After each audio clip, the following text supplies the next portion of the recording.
Hey group, Ken Holden here, Signature Selling. Welcome to episode 3, the architecture of an opportunity. What does it look like? I hope everybody is doing well. So let's get right into it. What is the architecture of an opportunity? It's so important to define what that is. So if you can think of like a big outside circle and a little middle inside circle, the center of all of this is the customer. So episode 2, we talked about operating in the best interest of the customer, which is the foundation of all selling. So what is an opportunity? An opportunity, most of us think of it as a chance to make money. And I understand that, but that's not the correct mindset. If you're going to be long-term successful in sales, we have to understand that an opportunity is a product or service that's going to make a very big difference in someone's life, especially now we're talking about not selling candy, not against candy. You know, my wife loves See's candy. I'm not talking about that. I'm talking about something of value, something really expensive, or both, long-term contract or a big thing. So an opportunity is a product or service that's going to make a significant difference in the lives of people. So that's number one. Number 2, it's going to benefit someone. There's a benefit for a person in making the purchase. It's going to make a major difference for them. And number 3 is, of course, it benefits us. And so obviously you're not in sales just to help people, but that has to be the motivation and drive, because if that's your motivation and drive, you're going to succeed. So defining an opportunity, once again, in really simple terms, it's you have a product or a service that's going to be of a benefit to a person in their lives. It's going to make a difference in their lives and potentially a major difference in their lives. Hopefully that will be the situation. And number 3, it's going to benefit you financially because you actually get to sell the service. But the customer, not just a sale, we think in terms of business terminology, sales, service, customers. But a customer is a person who makes a purchase from our company, right? Of course, I know we all know that, but I'm trying to put the emphasis back on the person. And a sale is how many people did you help that week? Not how many sales did you make. How many people did you help? How many people did you make a difference for? Not how much service did you do, but what people did you serve? What problems did you solve that made it better for customers? Everything has got to be filtered through the person and not through a process. Now that we got that out of the way, let's get into the outside circle. So the centerpiece is defining what the opportunity is really at the end of the day helping people with something really important and significant for them. So what is the number one piece on the outside circle to measure a real opportunity? It is a top quartile product or service, something that has competitive edges, something that's going to make a major difference, something that you believe in yourself, something that you use yourself. For example, I drive a Jeep Wrangler. I have no trouble selling a Jeep Wrangler because I am a product evangelist for Jeep Wranglers. Why? Because I love Jeep Wranglers. I like how they look. I like how they drive. I like almost everything about them, and so I talk about it when I'm with friends. What do you drive? I drive this. I like driving. I talk about it everywhere you go. You know from episode 1, I like Apple products. I'm an evangelist. I talk about it everywhere that I go. I spread the word about Apple products, and so it's something I believe in. Could I work there for at Apple and make sales? You betcha. I could work there because I believe in the product, but more importantly, I use it myself. And so the most important thing in selling is a top quartile product or service. Most people, the first thing they go for is compensation. And that is always the wrong thing to go for, is compensation, because it doesn't matter what they pay you. If they pay you $1 million a sale, but you can't make a sale, it doesn't matter. $1 million times 0 is 0. So compensation is important. We're coming up to that, but it's way down the list. So before you measure an opportunity, don't think finances. Ask yourself the question, what is the product or service? Is it top quartile? Has it got competitive edges? Does it resonate in the marketplace? It's a reason why, by the way, multi-level opportunities often fail for people, is because they're selling the opportunity, not the products and services. So, if you're going to be an MLM person, if you're going to be in that business model, I am not in that model, but if you're in that model, you have to, first of all, use the products and services yourself, even if you never, ever recruited someone in to become a seller in that business. Do you use the product and service? What difference does it make for you? Do you have water cooler conversations about it? Do you talk about it at barbecues? Are you excited to share it with your friends because of the difference it is going to make in their lives? So that is the driving question. If it's something you use and something you believe in, and it's a top quartile product or service. It's not bottom quartile. It's not average. It's not middle. It's in the top 25% of products and services, has unique edges. You can now sell that product. That is the most important element of measuring an opportunity. Is it a top quartile product or service? Do you use it? And would you actively talk about it to other people, even if you didn't work for the company? Number 2 is, what is the support structure of the organization? Many people join an organization, they get basic training, and then they're put out on their own, and they have to invent everything themselves, do everything themselves. And that's why a lot of people fail, because they're sitting there in their office. Who do I call? Who do I phone? What do I do? And, 90% of the population are not natural prospectors. They don't know how to do it. They don't want to drive their friends crazy, even if they believe in the product and service. They just don't want to be pushing something on their friends. And so it's really important to understand, what is the support structure of the organization? Are they going to support you? After basic training, is there ongoing support?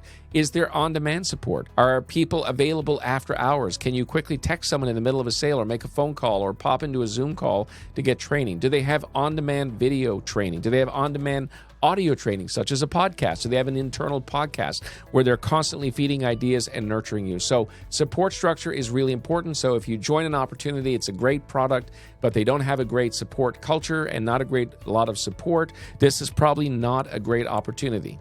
Number 3, do they have a distribution mechanism? The business that I currently have right now and operate has a distribution mechanism. What specifically is that?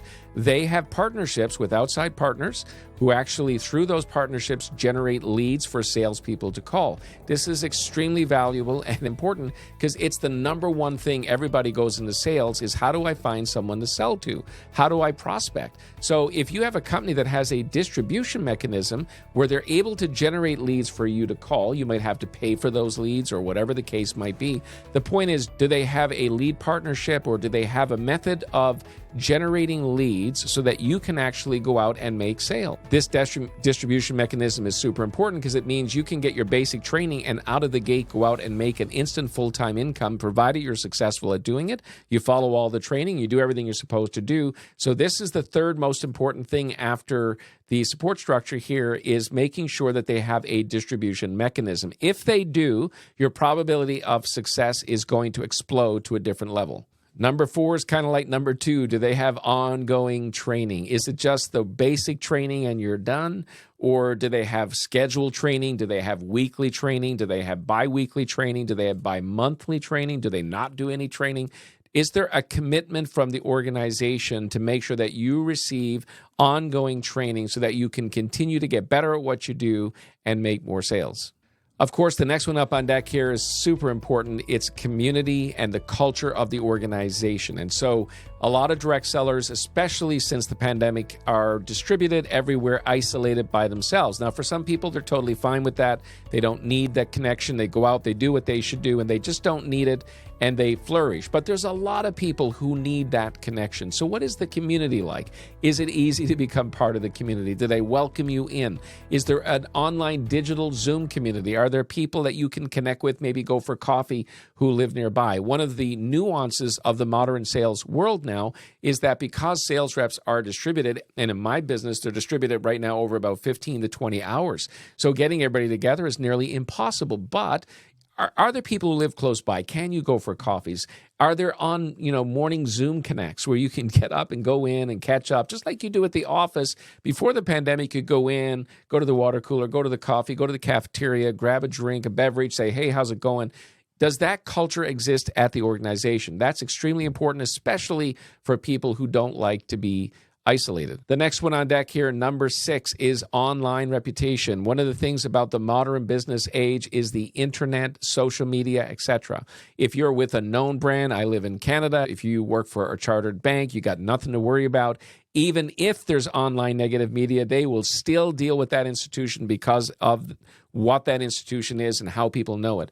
If you have an unknown brand and an unknown product, then online reputation becomes crucially important, because when people don't know something or they hear something new, the first thing they do is take out their phone and Google and research that company. If the online reputation is not good, it's going to seriously hinder your salespeople, and companies should be all over making sure online reputation is properly taken care of. So when you're selling today, you have this other thing out there that's kind of sitting out there that can affect your sales that didn't exist in traditional selling. The next one on deck here is how long is the sales cycle? So, if you're in real estate, it's a longer sales cycle. If you're in life insurance, it can be a short or a very long sales cycle. If you're in RESP sales, depending on who you're selling for, it could be a 7-day turnaround. My preference is every 7 days. It allows you to create continuity in your cash flow. It takes a little bit of the uncertainty out of being self-employed and being on commission. So it's important when you're looking at an opportunity, what is the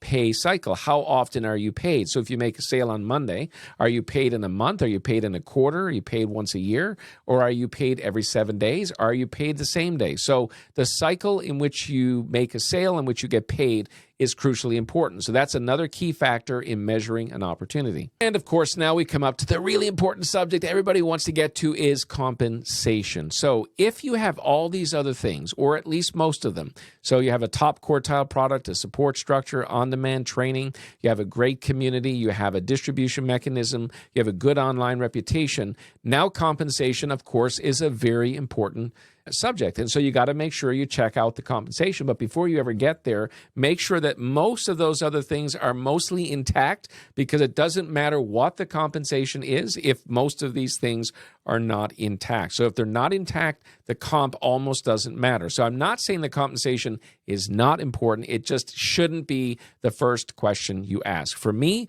if I'm selling, the first thing I want to know is, can I sell it? If the answer is yes, then I know I can make money no matter what the compensation is, as long as it's reasonable. And most organizations have to be reasonable if they expect to attract salespeople. So for me, is it a top quartile product or service? Do I believe in it? Do I use it myself? If it's something, of course, I can use.